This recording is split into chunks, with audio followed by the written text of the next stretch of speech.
You ask Tiger to solve.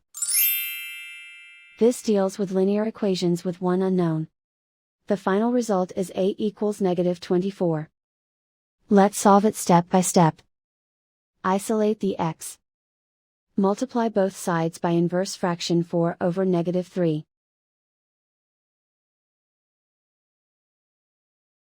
Move the negative sign from the denominator to the numerator.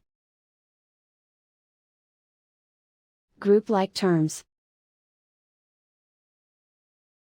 Multiply the coefficients.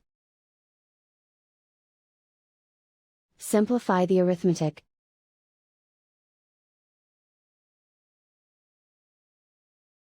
Move the negative sign from the denominator to the numerator.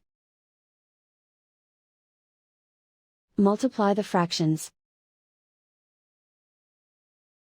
Simplify the arithmetic. And so the final result is a equals -24.